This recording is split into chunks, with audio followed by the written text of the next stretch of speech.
একটি গুরুত্বপূর্ণ অঙ্ক শেখাবো, যেটা প্রতির সময় কাজে লাগে এবং পরীক্ষাতেও আসে। a plus 1/a equal to 2 হলে a to the power 101 plus 1/a to the power 102 equal to কত? তাহলে এখানে দেখো a plus 1/a equal to 2।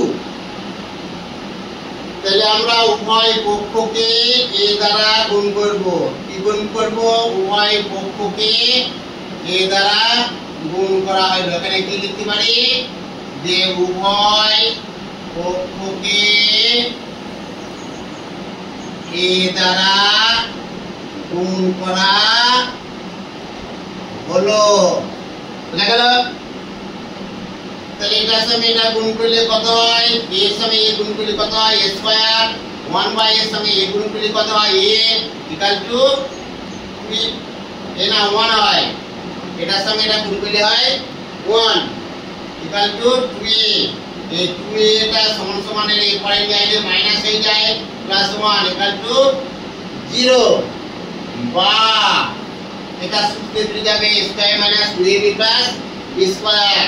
তাহলে a minus 1 whole square equal to 0 বা a মাইনাস 1 0 স্কয়ার মানে রুট ওভার 0 মানে 0 বা a ইকুয়াল টু 1। তাহলে এর মান কত হলো? 1। তাহলে প্রদত্ত রাশি কি আছে? প্রদত্ত রাশি কি আছে? a to the power 101 plus 1/a to the power 102। তাহলে এর মান কত? 1 to the power 101 plus a by 1 to the power 102।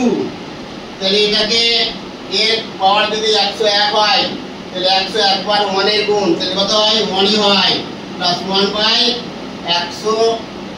তাহলে 102 এর পাওয়ারটা কি 102? 1 কে 102 এর 1 মানে 102 বার 1 কে গুণ করলে কত হয়? 1 ই হয়। তাহলে 1 প্লাস 1 ইকুয়াল টু কত হয়? 2। বোঝা গেল? অ্যানসার।